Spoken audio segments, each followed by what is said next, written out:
Good evening and welcome to the FM1431 Community Meeting sponsored by the North Lake Travis Chamber of Commerce. My name is Imelda Fott and I'm the Chamber Board President. Before we start tonight's agenda, I would actually like to introduce some of the key individuals who play a pivotal role in our organization. When I call your name, just wave. You're out there somewhere. We have our Chamber Board Vice President, Justin Laux. In the dark, in the shadows, that's weird. Our treasurer, Mr. Bill Phipps. I just saw him, there he is. And we also have our Lago Vista ISD Superintendent, Mr. Darren Webb, and Emily Diekman. Our ambassadors that are here tonight, I think are outside, but we've got Cal Coburn and also Barbara Shalou.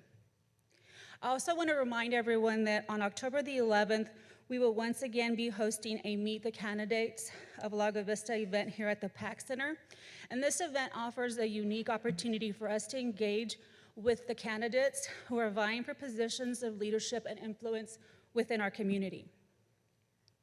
So we encourage everyone to submit your questions for these candidates. The deadline to submit your questions is October the 1st, and we should have a QR code somewhere that'll send you directly to the question submission form. At this time, I would like to turn the floor over to one of our esteemed guests, someone who has been a dedicated advocate and a tireless public servant. Please join me in welcoming the Honorable Ann Howard, Travis County Commissioner, Precinct 3.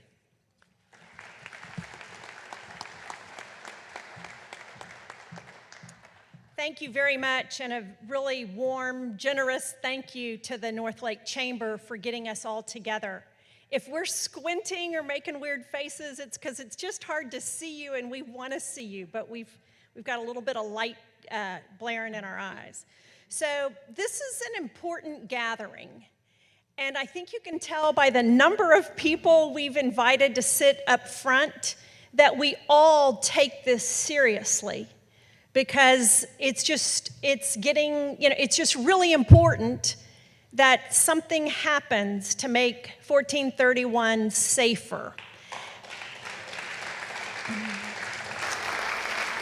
You guys have been working on this long before there was a twinkle in my eye to run for county commissioner, and so I'm not trying to be anything other than, the person who helps bring together the people who work on roads in our community every day and the first responders who know what happens out here every day.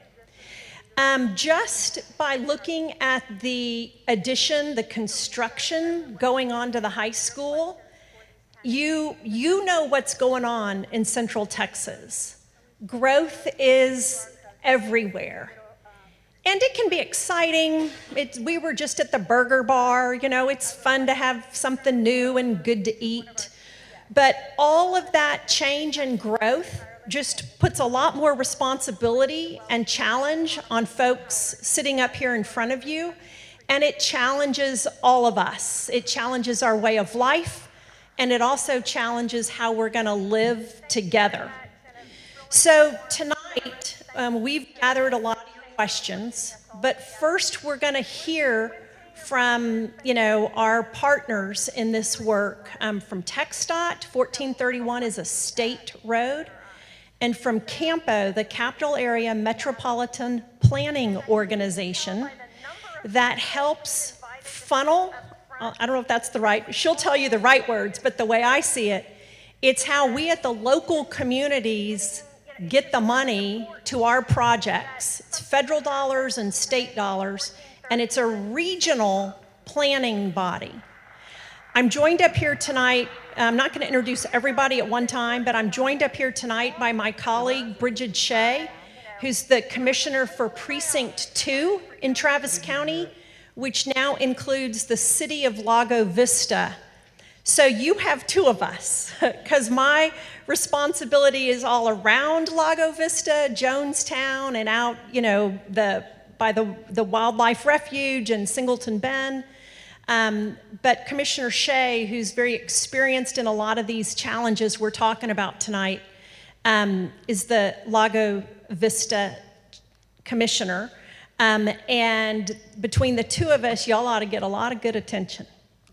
So we're going to start tonight with some remarks from TxDot, from David John Peters. That I'm starting off good. And I want you to know that my first conversation with him was some ladies off the nameless school road begged me to fill a pothole. And I'm like, well, I don't know how to fill a pothole, but I'm going to call TxDot.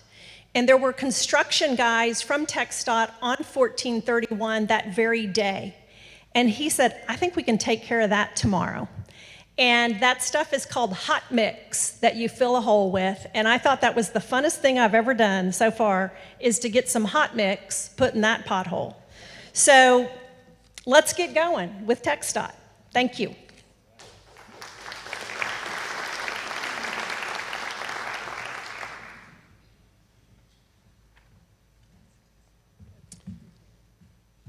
Thank you, Commissioner. I want to welcome everybody here tonight. My name is John Peters, and I'm the area engineer for TxDot out of the Georgetown area office. Tonight, I brought along my assistant area engineer, Kyle Russell, and also from the Austin District is Brenda Guerrera. She is the Austin District Director of Transportation Operation. Now, a little bit about TxDot in the Georgetown area office. A lot of folks ask, man, what's Georgetown doing way out here in Williamson, or from Williamson County? You know, Georgetown's in the middle of Williamson County. Well, a little bit of Travis County is mine to oversee. So the Georgetown area office is just part of the Austin District, and the Austin District is made up of 11 counties. So we have 11 counties in the Austin District, and Georgetown's just a little piece of the pie. So out of Georgetown, I have 3 maintenance offices, and so we oversee the design, construction, and maintenance of the state roads within my area. And now I know most of y'all are here tonight, want to know a little bit more about 1431, and y'all drive it every day. 20,000 folks a day travel up and down 1431 in this stretch of from Cedar Park back out here to Lago. Once you get to Lago, it looks like about 14,000 of y'all turn and come down Loman's Ford to head back towards the lake. So, you know, a lot of folks using 1431 to get to Austin, and it's kind of interesting. You take a step back and look back over the years, and it was about in 2019 that we started seeing an influx of traffic move to the area out here right around the time COVID hit. It looked like a lot of folks started moving out here to up in, you know, just looking at the traffic numbers, went from like 12,000 a day to now the 20,000. So you can tell in the last few years, a lot of folks have moved to this area. And this driving around, heck, Kyle and I were on 1431 driving out towards the west a little further a while ago and saw the hillside totally bladed off, and you can only imagine what's going in over there near Tessera. A lot more homes, which means a lot more folks, and a lot more concerns for us to address. So 1431 is a challenging roadway by all means from a design standpoint. We got lots of ups and downs, hills, curves. We got a lake on one side, so the grade, everything's falling off towards the lake. So it's very challenging when we go in there trying to design something for 1431. So with that, that means if it's difficult to design, it means it's going to cost more money. And if it's costing more money, that's where we run into problems sometimes, because TxDot does have limited funding. And here in a little bit, we'll talk a little bit more about funding through CAMPO and how we can obtain funds to up and develop future projects. You know, I've been pretty fortunate over the last few years to be able to obtain safety funding to install left turn lanes, a couple around Jonestown. One most recently was at West Reed Park Road. We were able to fund a left turn lane there. You know, that sucker back in the day was about $3 million to get that left turn lane in. And just recently, here back in June, we obtained additional safety funding to install a left turn lane from Reed Park Road, the east one, closer to Jonestown. And it's going to be segments here, but it's going to run from there all the way to Old 1431 Trail. It's a $5.3 million job. It let back in June, and that project will add a center turn lane and some amount of shoulder out there to help with, thank you. I got some more good news. As the funding is programmed out, was able to obtain, with Brenda's help, more safety funding. And we are going to also be able to, it's funded and programmed for January of 2025 to go to letting. We'll jump on the end of the one with the stop at Old 1431 Trail, and we'll go all the way to Destination Way. So that will capture a lot more businesses, and then also Adrian Way, so some left turn lanes. It will also include left turn lane and shoulders. Now, a lot of folks ask, well, what are you doing? There's a lot of folks moving in here to the area. What are the developers up and on the hook for? So we work with the locals, Travis County, Lago Vista, Jonestown. Whenever new development comes to town, they up and have to do what we call a TIA, a traffic impact analysis. And if they are up and impacting the roadway in such a way that, let's say right now they're tying into a 2-lane road, we're going to have that developer add a left turn lane to his entrance. So Tessera is one of them that I'm going to mention there. They're going out west. They're going to be required to put in a left turn lane, a right turn lane, and ultimately they're on the hook for a signal if a signal was ever warranted. And we'll talk about signals here a little bit more. Let me get through a few other items I want to cover. We're also partnering with the city of Lago Vista. They have a new park west of town, and they're going to build a new entrance into the park and restripe 1431 where it's wide right now in order to get a left turn lane into that park that's just west here. We also have great partners in the locals as enforcement. The projects that we're doing, it doesn't just stop there. It's education. We got to continue to educate folks. We look at, and Brenda will talk more about incidents along 1431. You start looking at the crash history out there. A lot of it's run off the road, head-ons. They're not wearing seat belts. They're speeding, drunk driving, a multitude of things that cause those incidents. But if we can educate folks to put down their phones, stop talking and texting, drive the speed limit, that's going to help a whole lot with the incidents that are happening out there from what we're seeing. So we do lean on our local enforcement aid, our police departments to help enforce the speed limits that are posted. And they probably will get up and talk a little bit more about their goals and what their opportunities they have out there. Unfortunately, though, it is difficult for them to work roads like 1431 because there's not a lot of room for them to get out there and pull somebody over and make sure they're enforcing the law. Other than that, CAMPO is here tonight. They'll visit about the feasibility study that that's on the books to take place from 35 to 281. And the next thing I was going to touch on was signals. A lot of folks are always wondering about signals.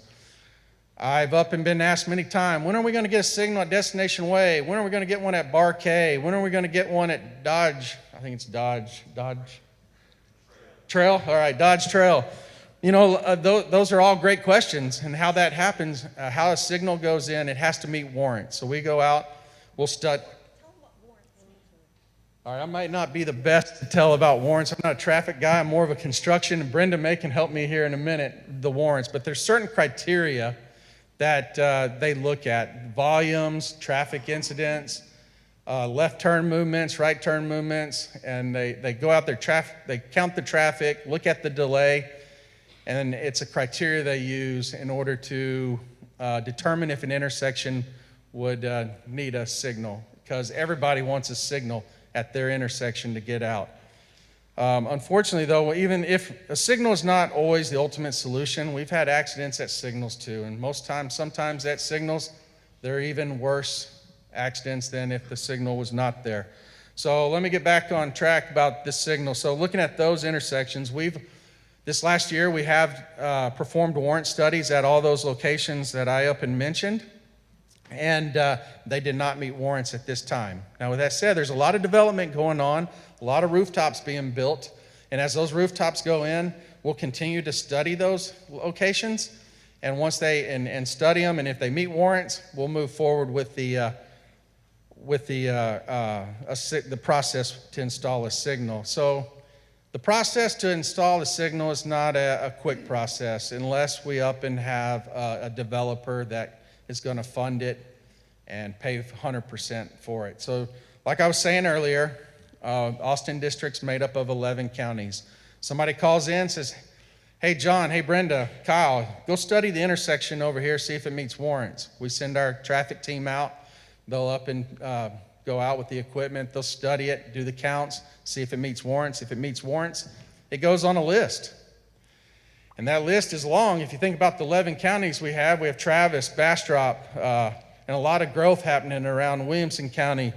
So the list is long, and we put it at the bottom of the list, and we're just continually going down that list from the top to the bottom, trying to install signals where we can. If a developer comes along and they help fund it, yes, they'll move it right up to the top of that list, and we can up and let that job and install a signal a lot quicker. And that's where I was talking about earlier, those traffic impact analysis. Those up in are a great tool we have in order to make sure that the developers are doing their part to help put the safety features in that are required by the traffic that they are impacting. With that being said, I'm going to turn it over to Brenda to talk a little bit about the incidents on 1431 and what we're seeing from, I guess, hot spots out there.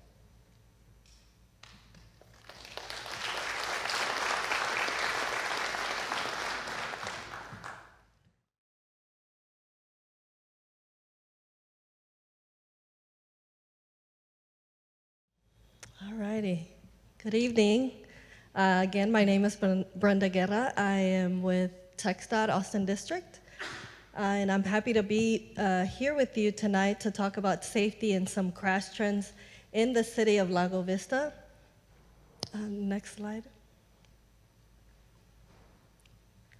So just a little bit of background on the study. This was a desktop study, 1431, again, within the limits of the city. It's a 4.5-mile segment. Maximum speed is 55 miles an hour. And these speed limits were established back in 2003. Again, as John mentioned, there's a lot of vertical and horizontal curves. And the data that we studied was from 2018 to 2023. So here you can see a map with the crashes based on severity.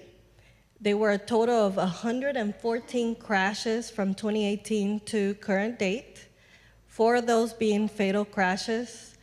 8 crashes are suspected serious injury, B are minor injury, C are suspected injury, and N would be for no injuries.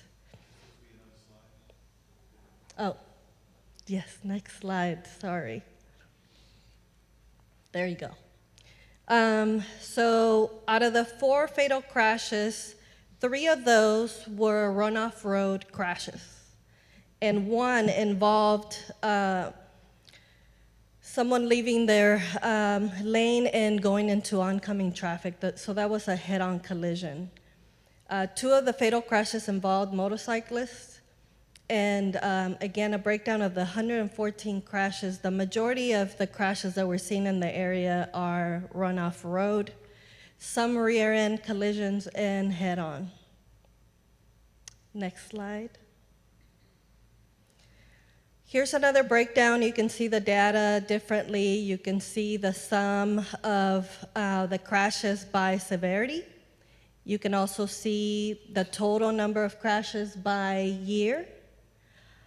Here we can also tell how many were intersection related or driveway related, and also note when the majority of the crashes are happening, typically from 7 a.m. To 7 p.m. at night, but typically during the daylight. So there seemed to be a 50-50 split between intersection and non-intersection related crashes. And thankfully, there were no pedestrian crashes. Next slide. This is another visual on how to see the data year by year. You can see it by severity and total number of crashes. You can see that we were on a decline on number of crashes in 2020. Unfortunately, there was a rise after that.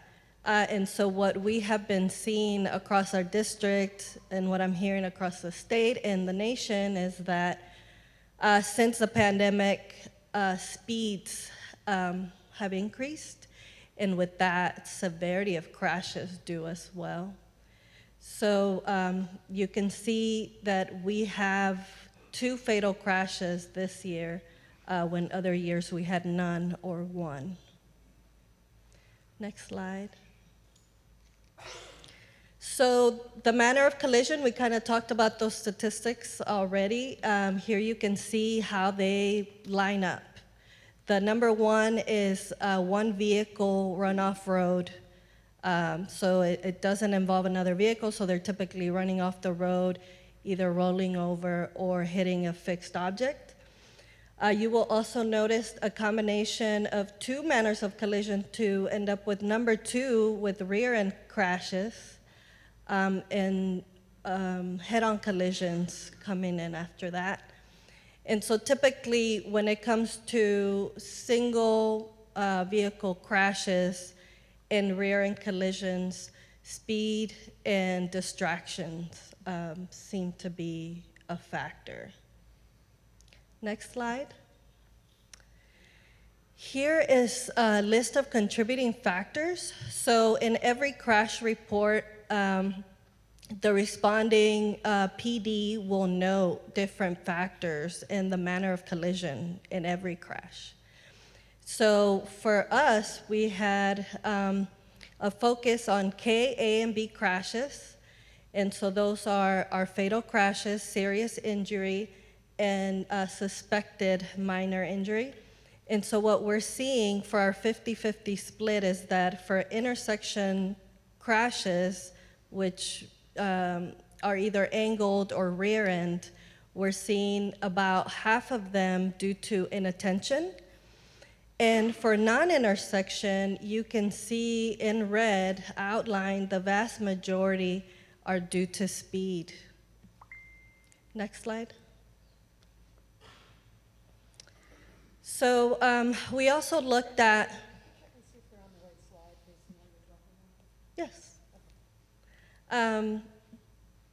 This particular map shows all the crashes along the corridor within the study area. And so we did see a large concentration of crashes at the intersection of Lomans Ford Road and 1431. That's the only signal in town, and so it has been reviewed in the past for timing issues and making sure that that heavy left turn movement is accommodated, but it's currently under study again to look at other opportunities to see what else could be done. From our desktop review, we found that about 38 crashes happened here, none of them fatal. Oh, sorry, next slide.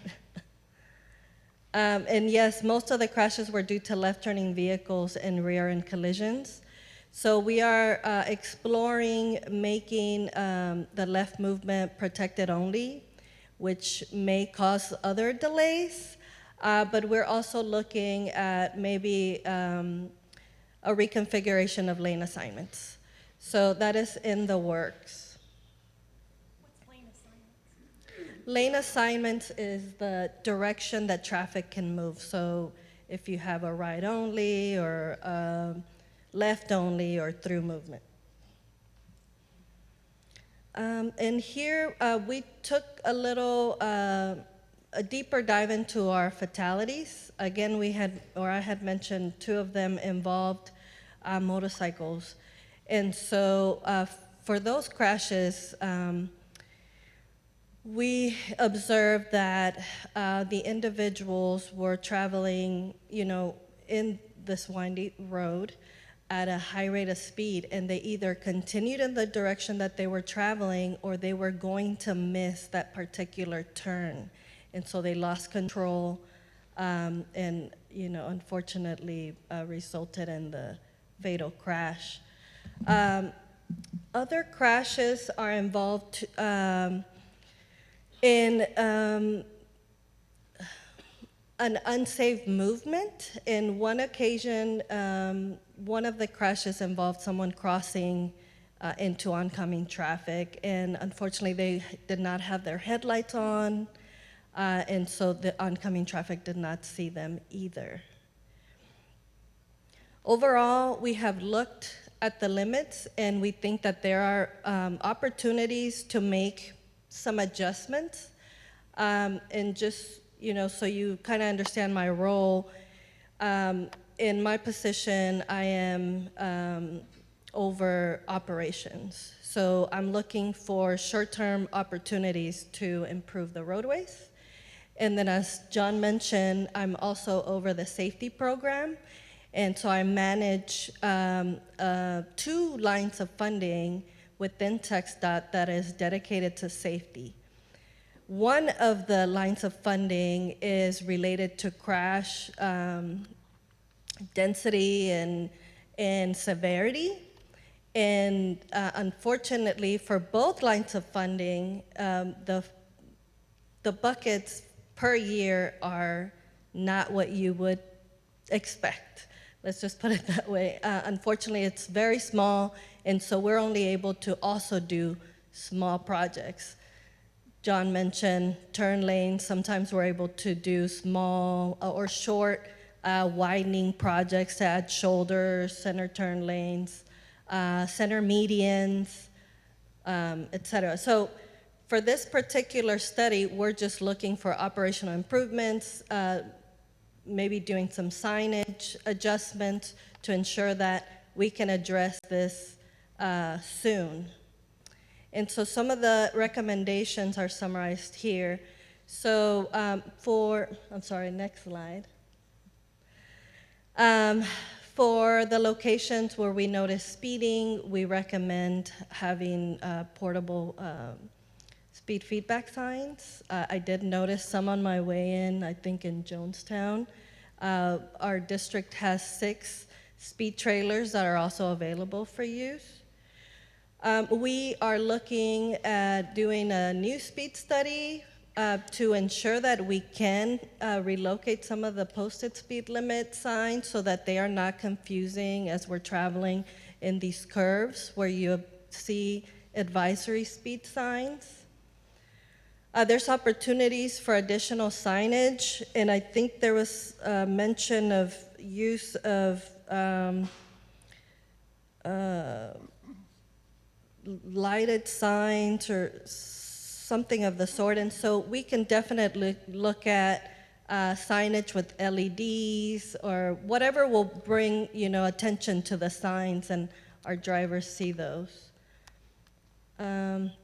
We talked about the left turn on Lomans Ford Road, and so that is being studied. And then we are also looking at adding an overhead flashing beacon at Destination Way. As John mentioned, it was studied. It did not meet traffic signal warrants, but there's definitely some things that we can do there as you approach that intersection and with signage and additional warning with the flashing beacon. And so that is all that I have. I do have my education counterpart here. For TxDot, Road to Zero is a very serious goal. We are trying to cut our fatalities in half by 2035, and we're also trying to reduce them to 0 by 2050. And so we know that there's many prongs to this issue, and so we will try, our engineering recommendations and see what other solutions we can have short term. There's, our planning department, and I know CAMPO will also look at long-term solutions, but we also have education and enforcement. And so we do have some grants available for local PDs to have additional enforcement. And then we also have community members and organizations that can join our coalition to help us educate the public through outreach. And so I don't know, Monique, if you want to say anything about any opportunities here at Lago Vista.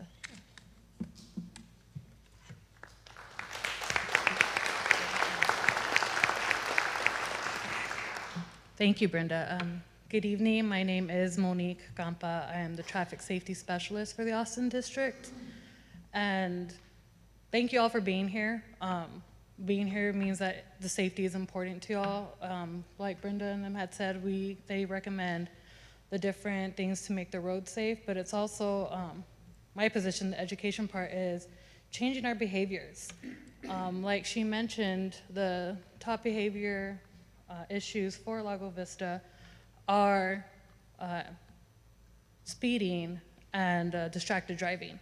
So on my part, what I do as a TSS is I come out here and I partner with the community to bring that education out. We have different programs where we will come out and we can, if you guys have like a wellness fair or just different events that are going on, we can come out here and we can present, we can provide the education.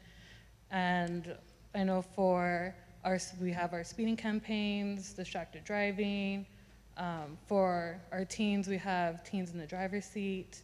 We also have, through a grant, we have a speaker who will come out, and his name is Tyson Deaver, who shares his experience of surviving a distracted driver. But he's really good because he comes out and he talks to our teens. And we know that, we're here, we're getting educated, but we also know that the education needs to reach our teens and even our littles because they're our future. So it's a partnership. It's something that we all have to be involved in together. Like Brenda mentioned, we have our coalition meetings and anybody can be a part of the coalition. We try to get our education, EMS, our stakeholders, from the city involved because we want to hear from y'all. We have different PDs that are part of it. We have different cities, organizations within the Austin District that come together and partner, and we put out those issues. And we talk about what we're seeing out there and how can we partner together and how we can, come together and help fix our problem. So, like I said, my name is Monique Gampa, and I look forward to partnering up with y'all and bringing those education programs to the city.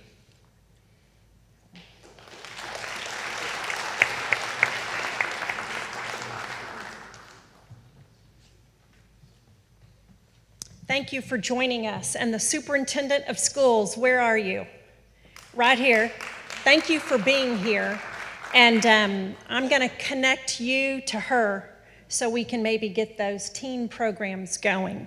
And I realize that when we use words like statistics and limits, we can forget when we're working on the science that these crashes represent sometimes our family and our neighbors, and I just don't want us to lose sight of that. I know these folks don't, and they work on this every day, but I just want us all to sort of own that when we're talking about numbers and crash data, that we all recognize those are people.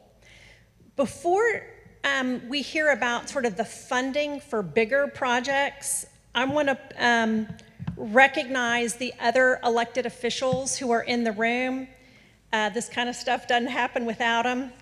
And we have Mayor of Lago Vista, Ed Tidwell, who's also a firefighter.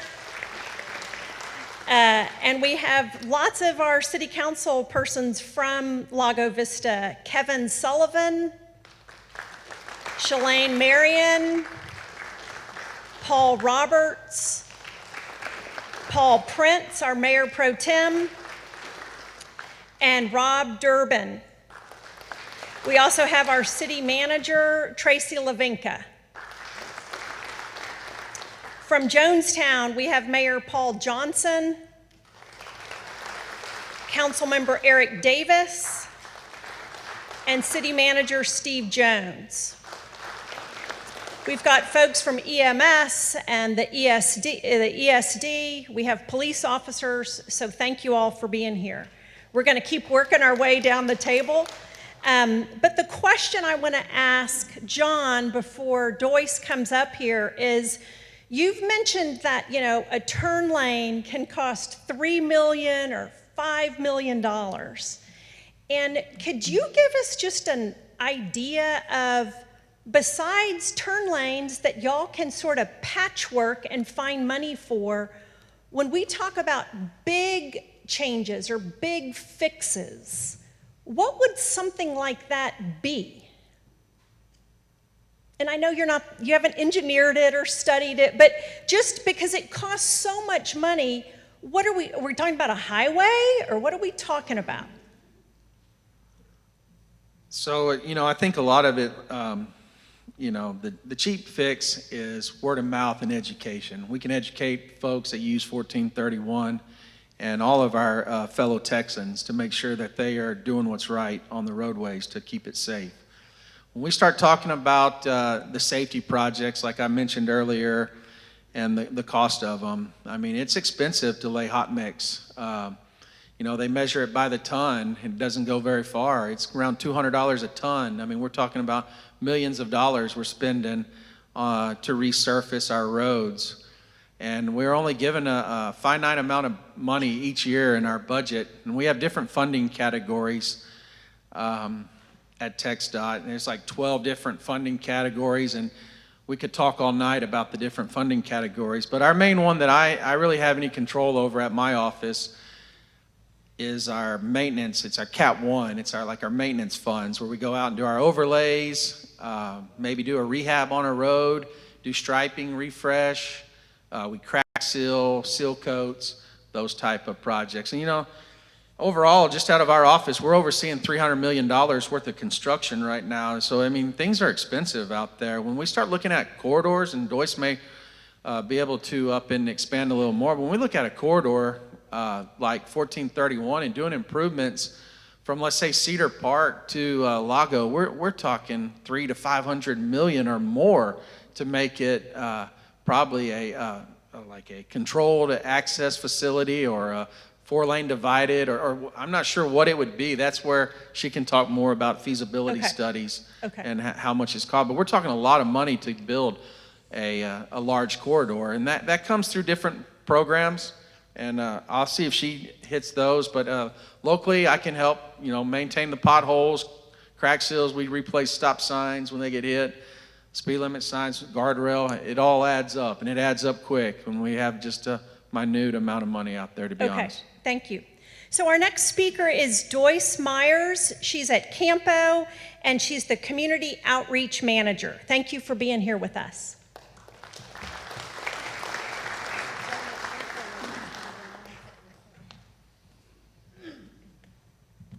Thank you, Commissioner Howard, and also to the Chamber for inviting us to be part of this conversation this evening. Commissioner Shea asked that I start with what CAMPO is, and that's actually my first slide, because an MPO, a Metropolitan Planning Organization, isn't something that people interact with or necessarily know about on their, going about their everyday lives. So the Metropolitan Planning Organizations throughout the country, these exist in areas with a population of 50,000 or more. So the one in this area was started in 1972. It started primarily to study the transportation needs for the city of Austin. And with the regional growth, you can only imagine, we're now representing 6 counties, which I'll get into in just a moment. So the main roles of the Metropolitan Planning Organization are our board actually sets the planning processes and the priorities for long-term transportation planning in this region.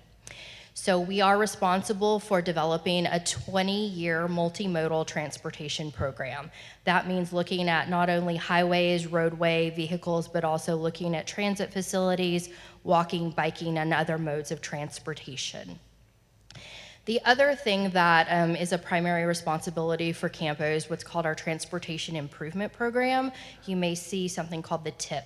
That's that 4-year program that outlines the projects that are going to start implementation, whether that's construction or a study in that 4-year time period that the TIP outlines. So this is where you can go in and find the years that those construction projects may be beginning. You can also find the funding amounts, get a better sense of how much some of those projects do cost. Next slide, please.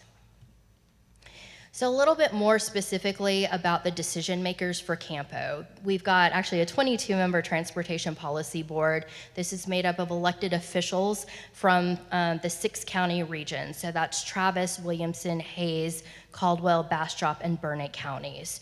So you're well represented in Travis County. Judge Brown sits on our policy board, as does Commissioner Trevelyan. Commissioner Howard is part of our transportation policy board. And then Amy Patillo is a representative for the small cities in Travis County. So the cities that have achieved that 50,000 population threshold have a representative on the board. For the other cities in Travis County, you've got Ms. Patillo representing places like Lago, Vista, Jonestown, and others that haven't quite hit that threshold yet.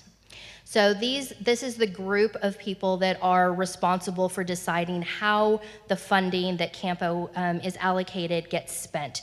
They decide on the policies, they set the priorities for how that money is getting spent, and also what staff is looking to in the future. Next slide, please. So I think we all know that the area is growing. John was talking about the traffic counts in the past 3 years alone. I will caveat that the information that's up here, we did this as part of our 2040 plan, which was adopted in May of 2020. And a lot has changed in those 3 years. So some of these forecasts may be a little bit higher than they were, but this just gives you a sense. We're one of the fastest growing areas in the country. We've got a lot of growth happening in Williamson and Hayes counties, in western Travis County as well. And then also to our north and south, if you've driven along I-35 or even 281 recently, you know that the San Antonio, Austin, and Killeen Temple areas are kind of just growing together now. There used to be space in between those regions, and that space is getting smaller and smaller. So actually in these 3 MPO boundaries, we're expecting about 10 million people by 2045. So we do work with the MPOs to our north and south. We want to make sure that travelers and commuters are not experiencing any kind of boundaries, that there's a seamless experience going throughout these 3 MPO regions. Next slide.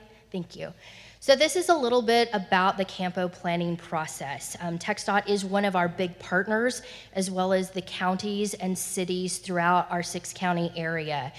So this is a very high-level general idea of what we do for planning and how projects get to construction and implementation.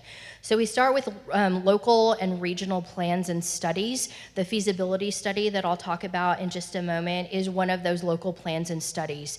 We did a number of these with jurisdictions, with some of the counties, and of course with TxDot as we were developing the 2045 plan. We're already working on the 2050 plan, so our hope is that the feasibility studies that we're starting through a corridor studies program will be able to be implemented and look into those 2050 plans that we're putting together now. So phase 2 is looking at the long-range transportation plan that I was talking about here, the 2050 plan. So that looks out 25 years. We use the traffic projections, the population and employment growth, and also talk with the public to see what your needs are, not only for roadway, but also for those walking and biking and transit needs. So community input and public input is a big part of developing that 25-year program. Stage 3 is selecting and funding these projects. So that comes more into that 4-year transportation improvement program, that TIP window. So CAMPO does allocate funding, which I'll get to in just a moment. Our board in 2017 decided on a project selection criteria, and safety is a big factor in how our board prioritizes and selects those projects for the limited funding that we do have. So it's actually local project sponsors that submit those applications to CAMPO for that project implementation. So CAMPO does not have the ability to build or construct, maintain, or operate any kind of transportation infrastructure. It's up to the local jurisdictions, those local project sponsors like TxDot, your cities, your counties, those jurisdictions that can maintain and operate roadways that are responsible for submitting those applications and sponsoring those projects. And then phase 4 is the project implementation, whether that is actually implementing a study or constructing a project. Next slide, please. So how do those local project sponsors get to stage 4? They're the ones that decide which projects to pursue. The 1431 feasibility study was definitely a locally driven study that Commissioner Howard was able to add to the corridor studies that CAMPO is conducting. So good job for her being able to do that. So as I mentioned, the cities, the counties, TxDot, CTRMA that some of you may recognize from the 183A toll facility. They also operate other toll facilities in the region. They are also able to select sponsor some of those projects in the region. And then the other transportation agencies that we work with, Capital Metro and CARTS, who provides rural transit service. So after deciding which projects to pursue, those local project sponsors, as I mentioned, are responsible for submitting those applications to CAMPO for funding, doing further studies and analysis. So the feasibility studies that we are entering into are high level, kind of that step 1 process. There are further environmental studies that are required before construction. So those project sponsors are responsible for doing that additional analysis, completing any kind of engineering or detailed design and schematic, and then finally implementing those projects to construction. Next slide, please. So this is the 12 funding categories that John was talking about. So there are 12 different categories in Texas that the Texas Transportation Commission, who is TxDOT's kind of governing body, operates off of. So the ones that are highlighted in blue, categories 2, 7, and 9, are the ones that CAMPO has some influence on. So categories 7 and 9 are the ones that our board solely allocates. So the Surface Transportation Block Grant Program is the federal dollars that are committed for highway improvements. The Transportation Alternatives Program are more of those bike and pedestrian and transit projects. Category 2 is a fairly large amount of money that TxDOT allocates, but TxDOT has been a great partner in working with our board to decide those regional priorities and how that Category 2 money is getting allocated throughout the region. And then John did mention Category 8 and Category 11. Those are 2 other categories that TxDOT is able to allocate for safety. And then district discretionary funding is money that each of the TxDOT districts, I believe there's 25 of them right now, is that right? Yeah, 25 TxDOT districts gets discretionary funding for those districts to decide how that money is allocated throughout their regions. Next slide, please. So the regional corridor studies, these are, there's now 9, right? 9 studies that TxDOT and CAMPO are working on together. So these are all on-system facilities. That simply means these are TxDOT owned and operated, maintained facilities. So these are some of the larger highways, the FM roads, the RM roads, some of the US highways, and the state highways throughout our 6-county region. So we're working with TxDOT to look at some of these facilities in the region.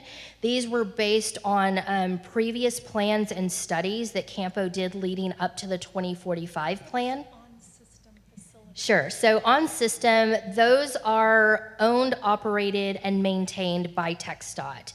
So FM 1431, US 281, US 183, I-35, those larger highways throughout the region are owned, operated, maintained. They're TxDOT's responsibility. So we use the term on system to categorize those TxDOT responsible roadways. So all of these roads were identified in previous studies, and we considered the local government needs and also public outreach and what we were hearing leading up to 2045. A lot of these corridors were identified by the public and the community as needing additional improvements. We also look at traffic data, traffic counts, crash data to look to see which of these corridors, because in an ideal world, as John mentioned, we would have money to do all the improvements necessary, but we don't. So we do have to make some priorities for these studies. So these are a little bit more of an in-depth planning study. The project development and implementation will come later on, kind of in that phase 3 and 4. But the feasibility studies give us a really good step in the planning to know what is needed to get some of these improvements going. You can go ahead and go on to the next slide. So the 9 corridors that we've identified here, you can see them throughout the 6-county region. We've got Palmer Lane, and then in this area, FM 1431, which I mentioned Commissioner Howard was instrumental in getting added to this corridor studies program. So you can see that FM 1431 for this study does span 3 of the 6 CAMPO counties. It's the largest corridor, the longest corridor in this program at over 46 miles. You can go ahead and go to the next slide. So a little bit about the feasibility study and some of the outcomes for this. We'll be collecting, and actually on 1431, we've already started some of that initial data collection, especially for the intersections. So we collect and look at data, whether that's traffic data, potential development that's going in along the way. We look at traffic counts, traffic operations. We get the crash data from TxDOT. We also look at some of the environmental features and constraints, which we know in this area there's a lot of environmental features to be working with. So both looking at the natural environment as well as the human environment. We use that information to go out to the public and ask the public what they're seeing, what their needs and their concerns are, and how we can use that to recommend some potential improvements. The future phases for these feasibility studies will include that detailed environmental analysis. So some of these corridors will be able to move in. It's called NEPA, the National Environmental Policy Act. It's federally required for a lot of the roadway improvements. So that detailed environmental analysis will happen in a future phase, as well as the detailed design, the engineering, schematics, any kind of right-of-way or utility relocation, that would be in a future phase, as well as the construction. So each of these phases that I talked about does require additional funding, but this first step in the feasibility study is a big step forward in getting this planning going and moving along. Next slide, please. So as I mentioned, we have started, the 1431 study has not started in earnest, but we have started looking at some of the crash data. We've put together some information about the intersection crashes as well, and analyzing some of the intersections and what we're seeing there based on kind of that desktop review that Brenda mentioned. So we've got the crashes listed up here with the red dots. This is crash data so far for 2023. So you can see there's a number of crashes that are happening along the 46-mile corridor that we're going to be studying. So with that, here's my contact information. I know I've gotten emails. I appreciate the emails that we've gotten from some of you already. That helps inform our board on the region's priorities, the community's priorities. So we appreciate when we get that information. If you've got any questions, please feel free to contact me. So thank you, Commissioner Howard, again for having us.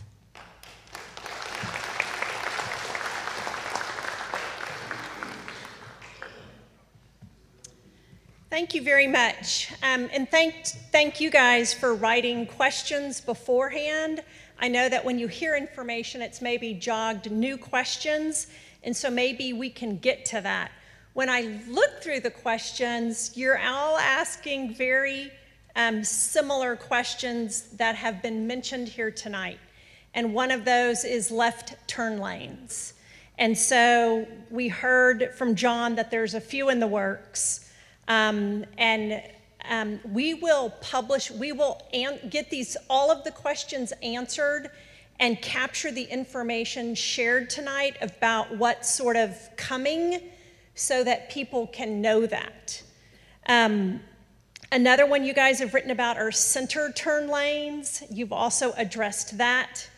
I didn't really hear anything about barriers. We've seen Jersey barriers on some roads. We've seen the toothpick dividers on 620. Could you guys comment about what is, if any of that would be helpful, and what does it take to make that decision? I can hit on that a little bit. So a Jersey barrier is a concrete barrier that is placed to divide traffic. And unfortunately, when you look at a roadway typical section like 1431, where we have 12-foot lanes, 4 12-foot lanes, and a minimal center turn lane, we would be looking at that Jersey barrier is like 30 inches at the bottom. So then we're starting to look at taking away the widths from the lanes that are already out there. That's just one issue or challenge we would have. The other challenge is access to folks' property. When you put up Jersey barrier, folks are then you have to create a location for folks to be able to make a left or a U-turn, which then creates obstacles that we have to design around too, which in order to turn around a large vehicle on 1431, you're looking at widening the road or building some kind of hooded left. There's different types of innovative type intersections out there. All those cost money, and so we usually can try to get the best bang for the buck where we can with the left turn lanes is what we've been looking at, if we're going to have to get out there and widen the road anyways. The left turn lane or center turn lane provides a median also to separate traffic, which helps with the run. It helps with multiple aspects of collisions. It helps with the rear end collisions. It helps with the head-ons. It helps, and then we try to add a little bit of shoulder out there to help with the run off the roads. You ask about, we call them delineators. They're like a curb delineator system we put out there in strategic locations. We usually put them at intersections where the developer has put in a driveway, what we like to call it as a right in, right out, and folks still think they need to make a left into it when they're not supposed to.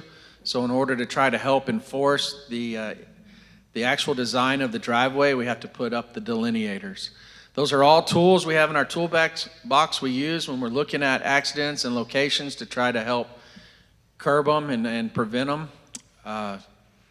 So, I mean, we're willing to look at any of them, any location that we see that we're having issues like that with the left turn or rear ends or needs to be right in, right out. We're willing to up and look at it. A lot of times folks will go, that driveway ought to be a right in, right out. It's right here right at the intersection. I can't get out of it. You're right. Traffic's now made it a right in, right out. But they also don't want me, it's not very favorable with the business owners or other folks when we do take away the full access that they have. And they create other issues like I was saying, folks making illegal U-turns or we see that a lot. So you mentioned 620. We have up signs out there that say no U-turn, no left turn, do not enter on right in, right out driveways. And all three of those things happen every day out there. So that becomes an enforcement issue, and that's when we partner with our locals to help try to enforce those type of movements. All right, down at the end of the table, Chief of Police. We've talked tonight about crashes from speeding. Can you comment on the sort of volume of speeding going on 1431 and what efforts of enforcement are there?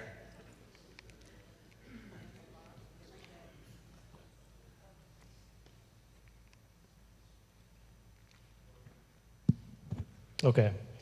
The police chief in Jonestown, you're probably all pretty familiar with our traffic enforcement. I actually am very familiar with it. I got a ticket. Just to give you a rough number, or these are the numbers actually 3 days ago, but they've been out there the last 2 days. 2,629 citations in the last 12 months. We've had 89 collisions in the last 12 months. 7 of those were with injuries. We hit it pretty hard out there, but slow down, put your phones down, don't drink and drive. That's pretty much it.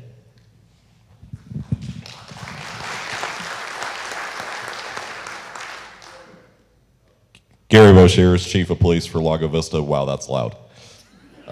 Our numbers are not that high. I'll say that right now.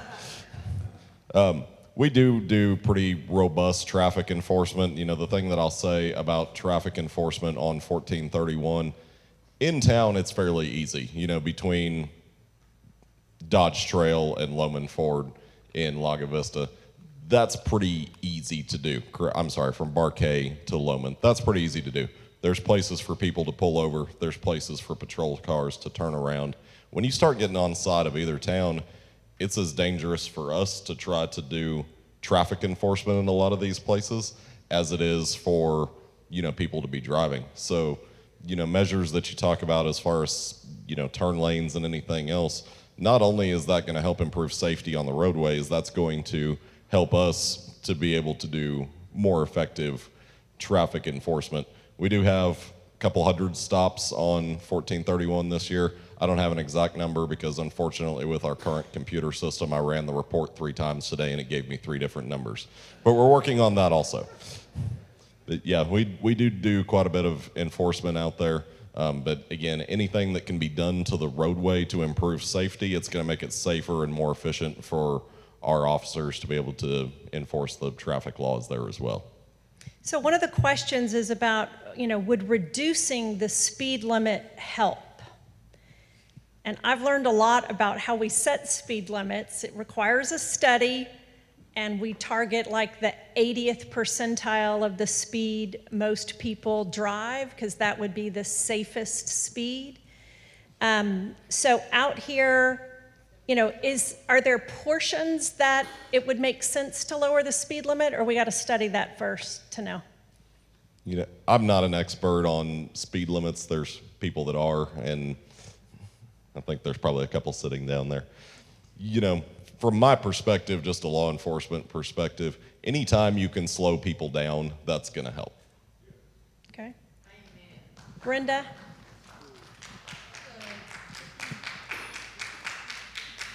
I think, yes, to reduce the speed limit, we would do a study. It's exactly what you said. We look at current speed. So what is everyone traveling at? What is their speed? And so we do look at the 85th percentile. We also look at roadway geometry, access. So if we continue to see growth and more driveways, the speed limit may be reduced.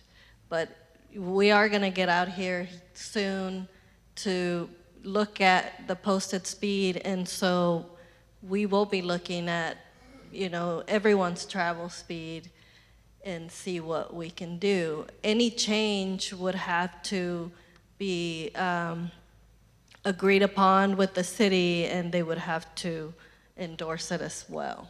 All right. So while we have mayors here and chamber folks here, I want to talk a little bit about the local project sponsor or money to sweeten the deal or have some skin in the game. At what point, but I'm sure there's engineers in the room, but let's just say that the 2 city councils are not full of road engineers. They don't know how to come up with I don't know how to come up with our own project, right? So we've heard from Joyce that there'll be eventually a study. At what point does the local community need to get involved?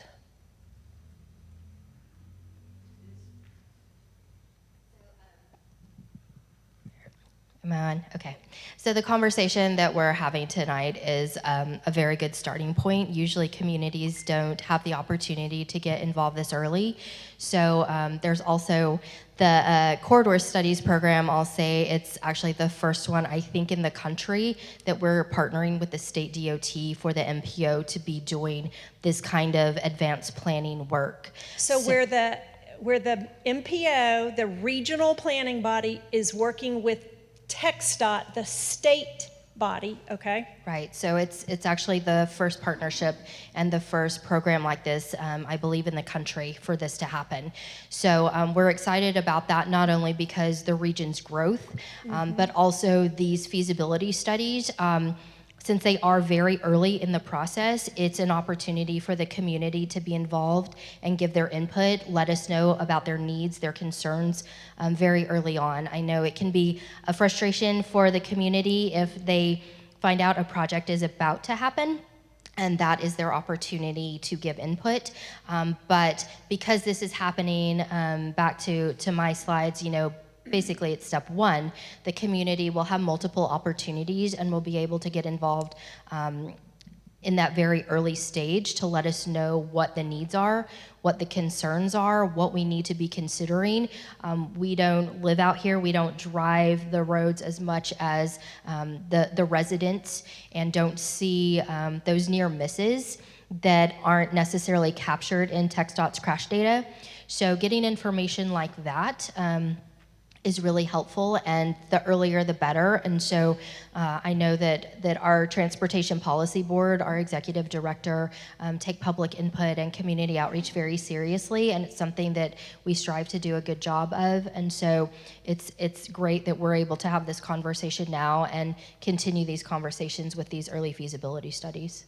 Okay, and then at what point, and maybe you can save this for a year from now or something, but at what point would we need to have, you know, passed a bond in Lago Vista and Jonestown and have $3 million to contribute?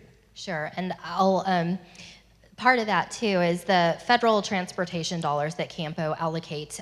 It is required that there be a 20% local match to that federal dollars. So any kind of federal transportation funding can be 80% federal funding, and then it has to be a 20% match on the local side. So the projects cannot be 100% federally funded. But TxDOT can be the local match. It doesn't mean it has to be little bitty Jonestown. It can be the local match, it can be the county, it can be the cities pulling money together. Okay. It can be some of those other transportation agencies in the area. So, I mean, honestly, the earlier the better. I think you know from the policy board perspective that you have, that when you see the jurisdictions have that financial skin in the game, that the policy board sees that it is a true priority. Of course, knowing also that not all of the cities and the jurisdictions have the same resources, but that's where I think our policy board has been good at knowing that not all of our jurisdictions are created equally, and being able to help out some of those smaller jurisdictions with some of that additional funding. Okay. But it's, you know, the sooner the better that the county or whoever may be contributing that 20% can set aside that money, of course, the better. Okay. I have two more questions, and then Brigid, I'm going to turn it over to you to see if you have questions or comments. The two other questions, one is, when we see fire hydrants going in out by Tessera and by the city and the park, is that an indication of more development to come, or what are those fire hydrant looking things about? Fire chief?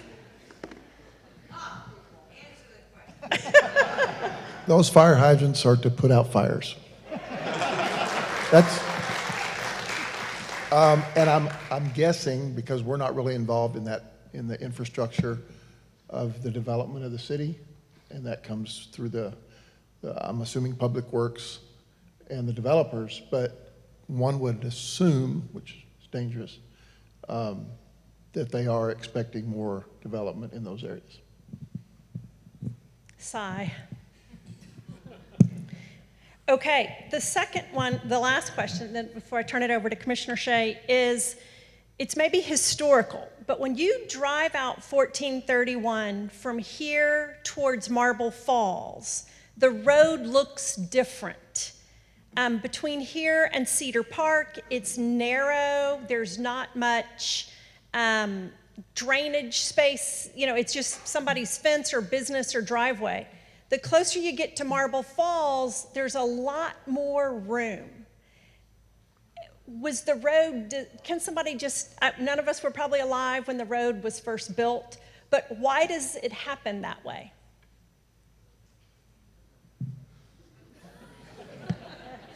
It's a question somebody wants to know. That is a good question. I wasn't around either back when the farm to market road and rural to market was developed.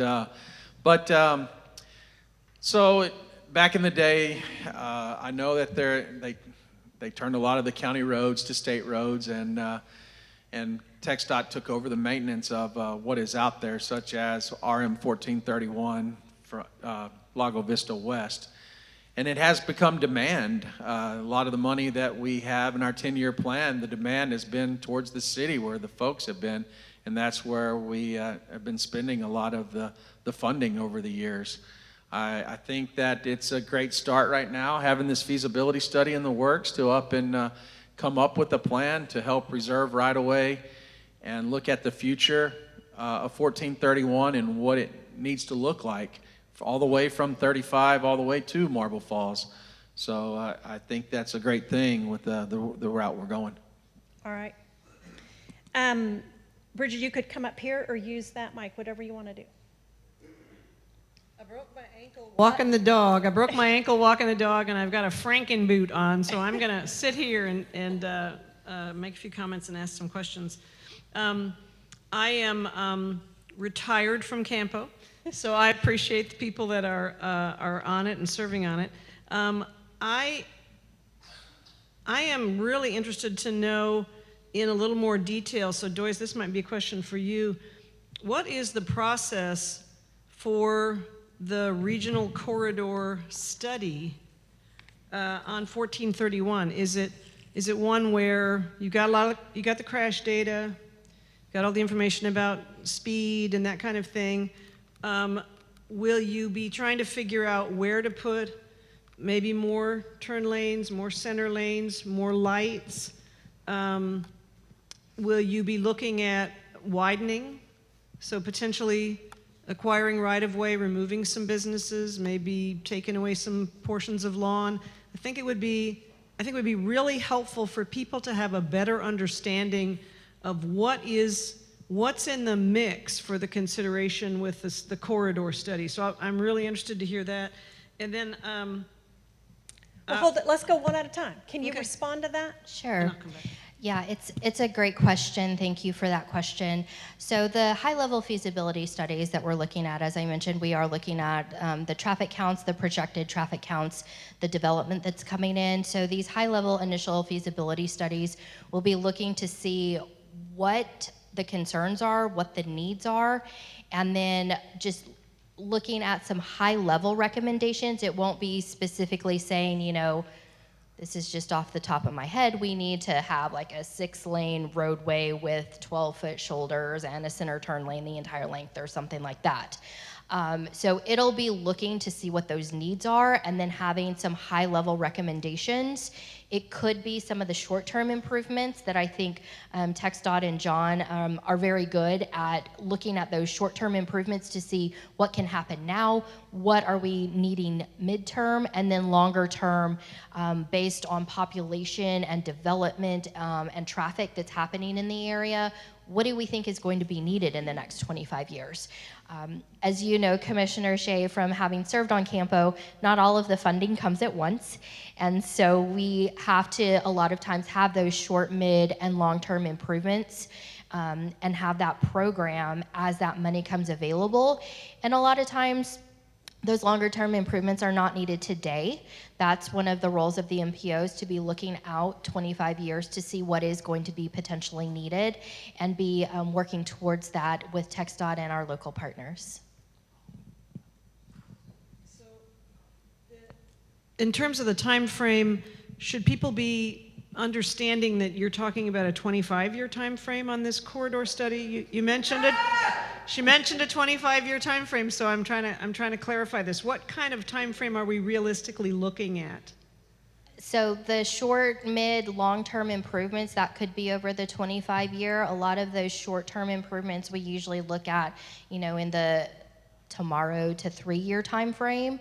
We look at midterm improvements that look, in the next 10 or so years, and then those longer term improvements. So it could be, some of those shorter term improvements, and I know that TxDot is already doing some analysis on their own and looking for any kind of opportunities to make those safety improvements. So it doesn't necessarily have to hinge on what CAMPO finds in these feasibility studies with TxDot as our partner.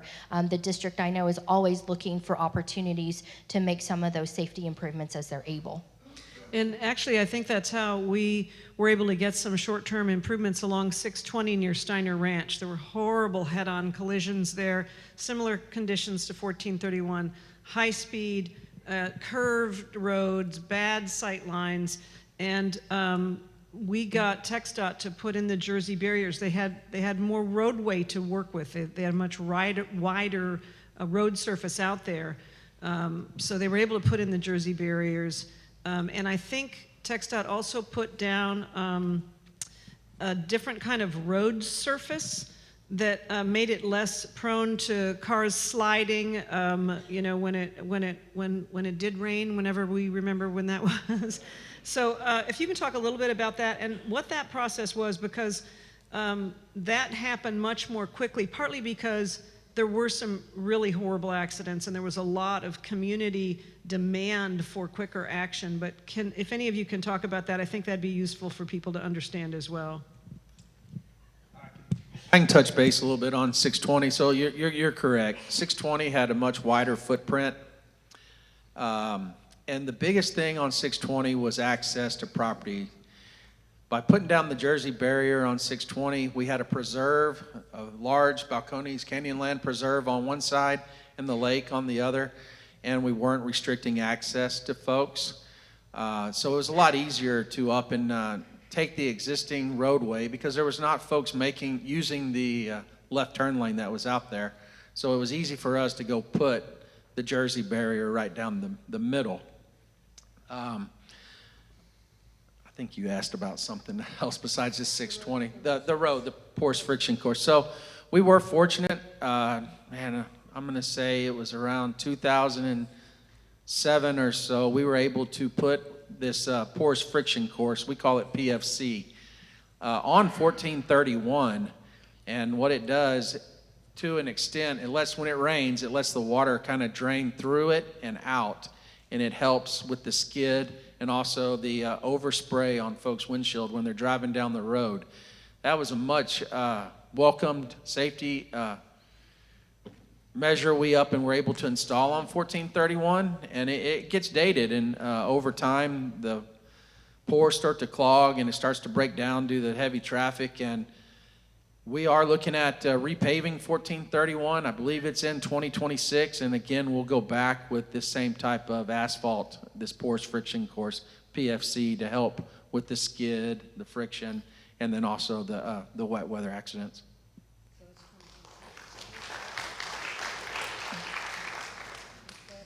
Aren't you glad I'm asking these questions about time frame for when this is going to happen? And then I saw this happen at CAMPO, and some of it was related to the 620 improvements. It made a difference when residents came to the meeting and just talked about what was happening on their roadways and the help that they needed, and requesting that CAMPO make their project a higher priority. Do you have any sense for the prioritization of these corridor studies? I didn't know if they were in order of priority on the sheet, or what's the prioritization, and how much impact does community and citizen participation have at CAMPO?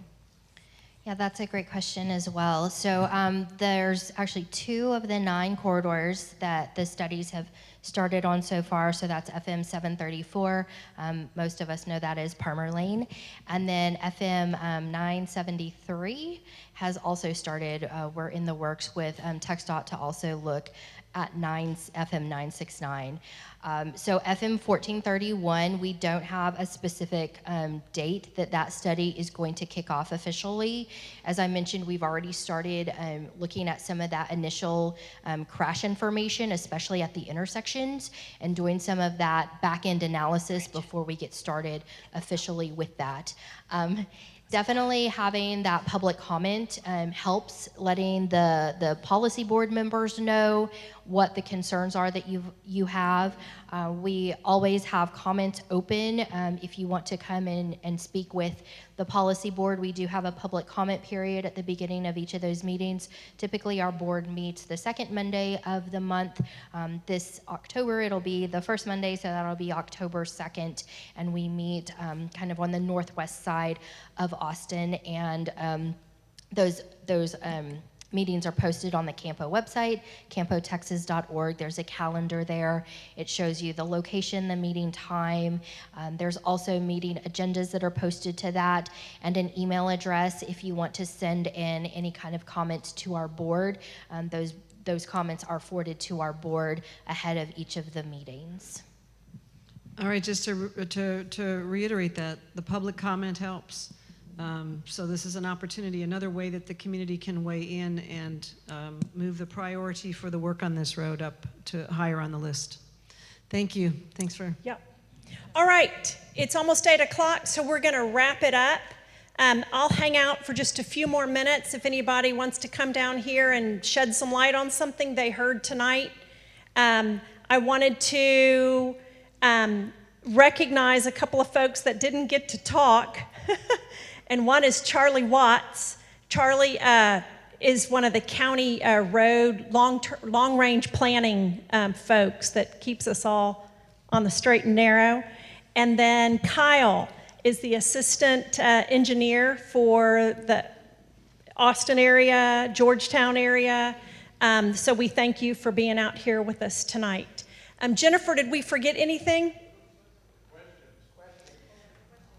All right, do y'all have 5 minutes? Okay. Well, most of them I mentioned were lots of left turns, center lanes, and but we can take a few questions right there at the mic.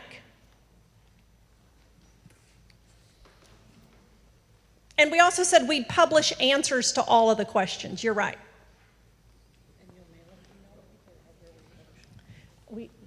Good evening. Am I coming through okay? Okay, good. I'm going to call my stuff things we can do now. As you pointed out, this is a long-range plan you all have.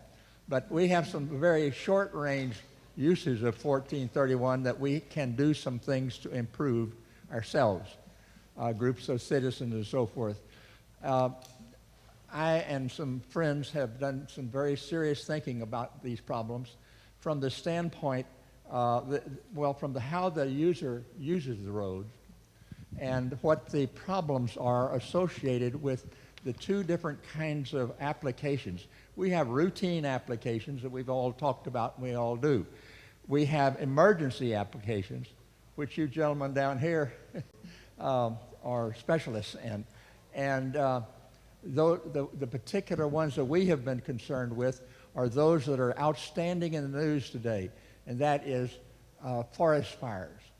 And right now we're set for the world's greatest forest fire. We have 50 days of drought or so, above 100, et cetera. You know all that so well. There are things roadblocks we would hit immediately trying to use 1431. If we have a fire, that's the assumption, and it's very real if you consider the news and think about Paradise, California, where they burned in the cars.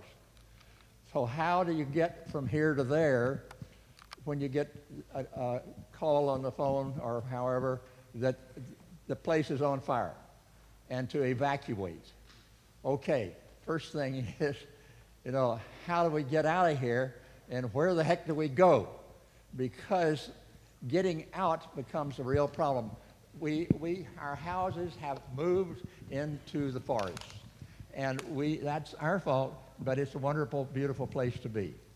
So that happens is happening all over the country. And the news carries all kinds of sad stories about people who didn't plan ahead as to how you protect. Can you do it in place? Probably not. Can you do it somewhere else? Well, that's the big question. How do we get somewhere else?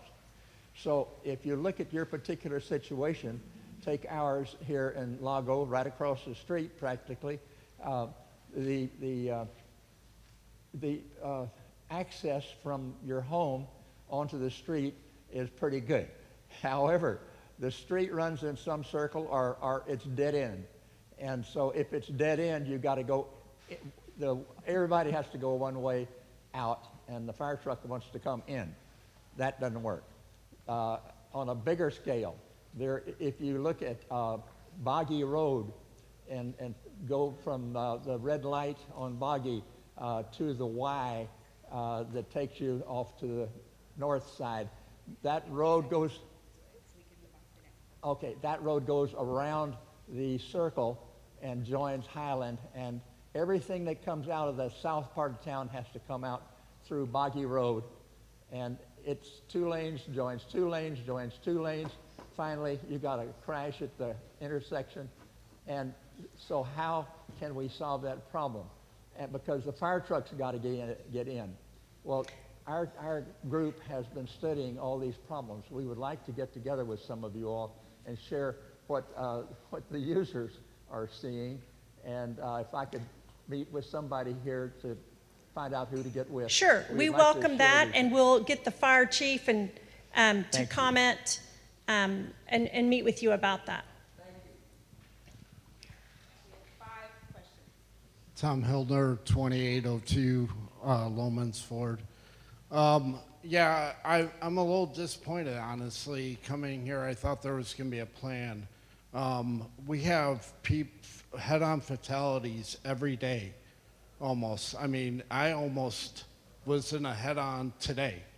I had a truck to my right, a semi came over the double yellow, and I missed by literally less than an inch.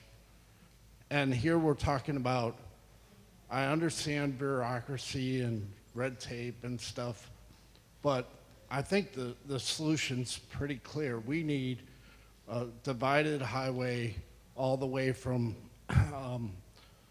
Lomans Ford all the way to New Hope, in my opinion.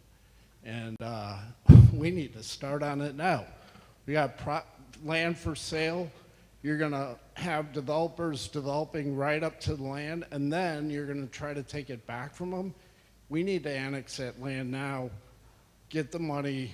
I don't know where it comes from, whether it comes from the government, whether it's a bond. I don't like taxes either, but I think everybody here, our family safety is more important than a few extra bucks. So whatever we need to do to accelerate this needs to happen.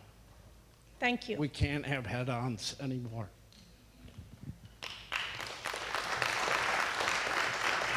So just to everyone here, I mean, one thing too that they've been saying is it is making sure as citizens we're getting involved. So we will be posting information on who you need to be reaching out to. They have to hear us. And we have to make sure that 1431 stays in their mouths and in their minds. So really, it's coming together as a community. I'll be quick instead of everybody else, but 2 real quick questions. Number 1, I live here in Lago, but sometimes I go to Marble Falls. How about 10 gallons of white paint where you guys have that big left turn lane in the middle of nowhere and turn those into passing lanes? Well, a third question, who put in those pull over the slow people lanes that way? That was a full waste of money. It's kind of like if you know you're stupid, nobody does. I've followed people going 42 miles an hour and they don't pull over. And so don't do that again. Don't do that in the whole state. Just, okay. The third thing is a plan B, a bridge, a road to Liberty Hill, something, because whenever we do have a wreck, Lago Vista just done, it's done. I mean, we're just shut down. And so We talked about a bridge probably 20 years ago, probably way before y'all's time. I think it was in 2020, somewhere in there. And Lakeway shut it down big time. Well, we're as big as Lakeway. We have as much money as they do at this point, and we need, another way to get in. Thank you. Okay, mine's real brief.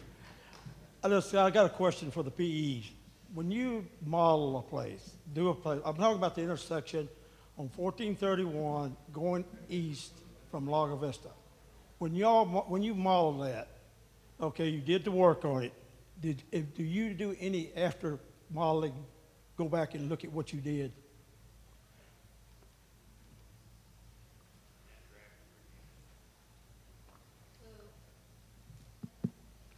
So the modeling would be for modifications, but there's signal timing that gets adjusted, should we get a call. You don't have to go any farther. So this is... You don't have to go any farther.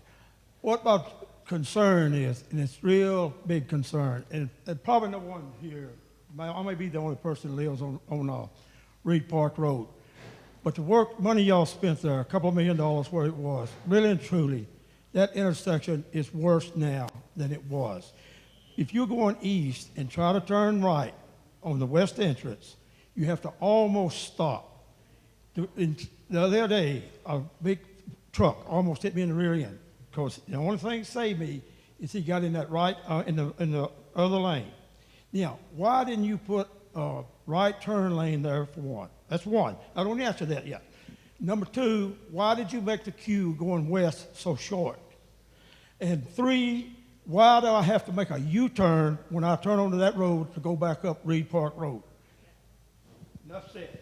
You don't have to answer it now, but you made a mess. So I can kind of explain that corner for you, what he's talking about coming back in if you're heading to Cedar Park, because I used to live off Reed Park Road. It's when cars are coming out, you would have to pretty much come to a complete stop because it is a full U-turn.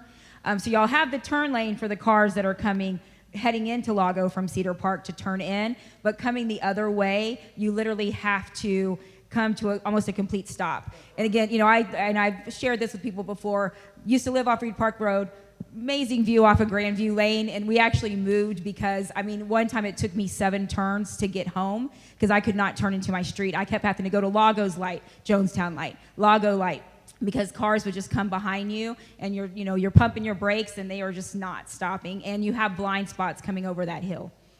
Thank you. Okay, I'll be also quick. My name is E. Goldstein. I live in Jonestown. I'm proudly representing the younger crowd that moved here from other states. So probably I've seen other roads in other states. There's not a day that I don't skip a heartbeat when I turn left from East Lakeview Drive, where Jonestown city limit starts with that hill, where you take the first street left. That is a death trap to anyone. We are a small community in that area. Not too many take that left, but every time I take that left, I don't know if I'm gonna be side-ended and side-collided by a car or by a truck or by anyone, because probably the chiefs knows that nobody goes 45 there. 45 plus minus, right? There's always a tolerance, 5 miles per hour, so consider that as a 50. So my question is, why do you need a feasibility study? And I'm an engineer also. Why do you need a feasibility study if I drive in every other city in Texas that has 35 miles per hour limit when you get to a city limit actual area? And Lago has that, sorry for comparing, but you guys have the 35 and 40 miles per hour. Why does Jonestown have 45? From a 50 to 45 and not from a 50 to 35. That will help us a lot in the short range without a feasibility study of 2 or 3 years, please. Thank you. Thank you. My name is De La Rosa.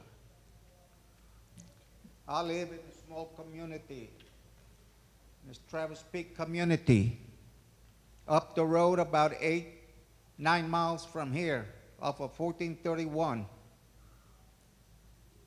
One of the most dangerous areas and piece of roadway is from Lago Vista to Travis Peak. It is a scenic road that has winding roads up and down the hills.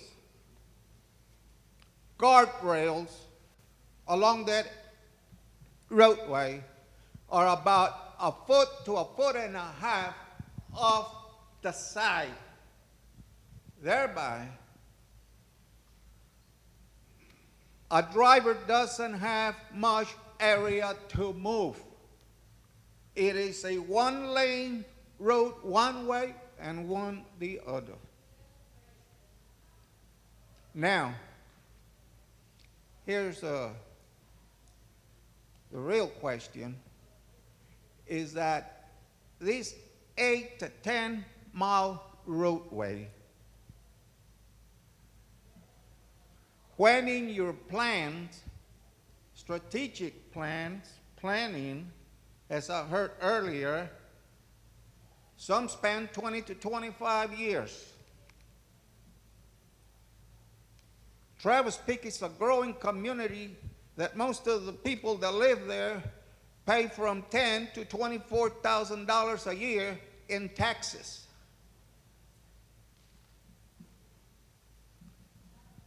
That piece of roadway, there's no common courtesy from most drivers that drive that road. I drive that roadway from here to Jonestown and on. If you look at the drivers that drive on 1431 from this short span, there's a lot of heavy-duty trucking, a lot of speedsters. There's only 2 areas there that have area where slow traffic can move to the right, and not much room is there. And a lot of them are uncourteous. They go slowly, and there's a convoy behind them. It is very dangerous. So when in the planning, is that road going to be widened? Is it in your plans?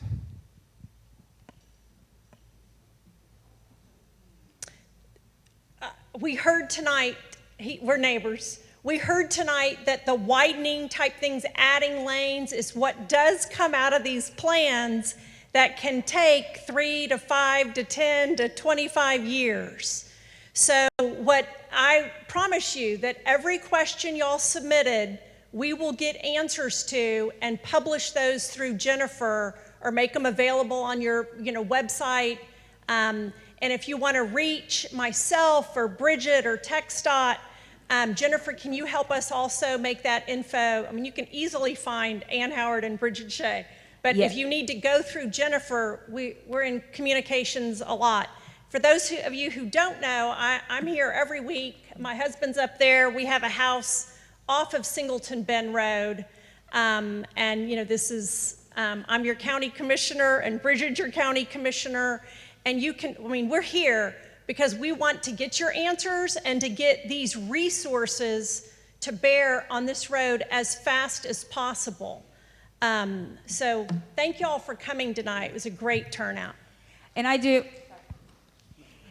really just want to thank everyone for coming out tonight. And again, you have to start somewhere. So this was the start. And I'm not going to say next week there's going to be turn lanes all down 1431 and everything that we want, but it is a start. And it's, again, we have to come together as a community and make sure our voices are heard. We cannot wait for someone else to do what we need done.